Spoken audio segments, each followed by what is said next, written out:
In this lesson, we are going to create a PDF to show our grading plan, to display our grading plan.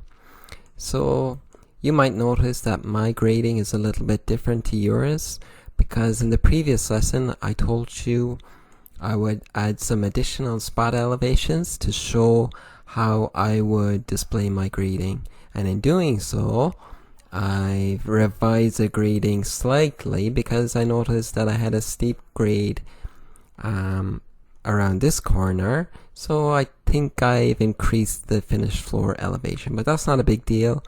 That's you'll find that with grading you constantly have to refine it and improve it, lower this corner, etc. So yeah, you'll see I have some additional spot elevations at the end of the arc here, etc. So we want to create a PDF of this plan. So we've been working in a model space the whole time. Now I'm going to click on this layout tab. And we can rename it. Right click on the tab, click rename, and you can call it GR1, grading 1, whatever. So in here you'll see a black screen, and that's our paper space. So if I click on File, Plot, click No, I've set my printer to be DWG to PDF, so that's the printer we're going to use. The plot style is my CTB file. That basically is a file that tells, for example, on our drawing we have lots of lines with different colors. This CTB file prints those, based on the setup of the CTB file, those lines are printed differently. So for example, all those red lines can be printed as gray with this monochrome CTB, or this other CTB where those red lines actually print as the red color. So you'll see more clearly what I mean when we create a PDF. So my paper size is NCB. That's 11 by 17 inches. So printer, we're going to go over this again. Printer is drawing to PDF. The plot style is monochrome, and NZB is my paper size. So you'll notice if you make a change here, you can apply to layout, but I'm going to change the paper size back to NCB, and I want the setup to be in millimeters, not inches. So hit apply to layout. Notice I have ones here. Apply to layout. If you click OK, we'll print, but we don't want to do that yet. So click cancel. Now type at the command line, type view. That's the command to create a viewport. So basically that's a window inside to my model space. And remember, this black paper is my sheet size, so that's 11 inches by 17 inches. But this gray dotted line is the extent of printable area, so keep your viewport inside that line. Anything outside won't print. So now I have my viewport here. Click on your viewport again, and down here we can set the scale. So you can set 1:100, that's too big. You can set 1:1000, that's a bit too small. Remember, so this is an iterative thing. You sort of go through, decide what scale to use. But just from doing this, I know that a 1:500 will work.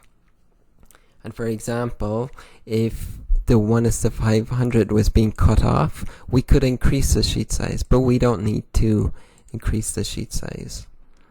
For example, if I wanted to choose if I wanted the scale at 1:750, or sorry, if I wanted a scale at 1:250, notice my sheet size is now too small for that scale. So I would have to go back in to File, Plot, and choose a bigger sheet size, but I'm not going to do that.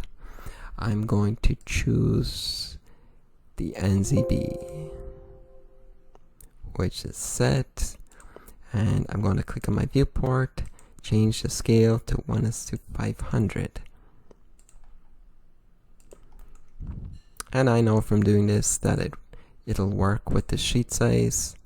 Sometimes it takes a while to go through and choose a scale and sheet size that will work. Generally, I like to start with 1:500. So now I'm showing the extent of my grading plan. You can double click into viewport and you can pan. Remember, if you zoom in and out, you'll change the scale. So I have to go back down here, make it exactly 1:500.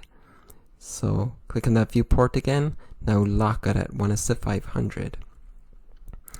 So I'm going to come back to model space. So click the model tab, and I'm going to, I know these feature lines will print, and I don't really want to print a feature line. A feature line is something I use for the design. So I'm going to come into the layer, see topo feet. The feature line is on the layer, see topo feet. So scroll down to see topo feet. See, here it is. And I'm going to click this icon here, which means I'll change it so it won't print. Additionally, I have this boundary around my FG surface, which I also don't want to print, and it's on the 0 layer right now. So I'm going to select that boundary, click here on the layers, and I'm going to scroll down to the def points layer.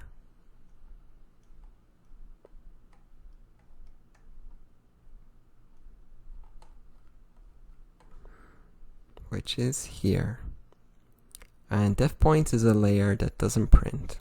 So I'm going to move that to def points. One final thing I'm going to do is, I'm not very happy with the way this sloping looks.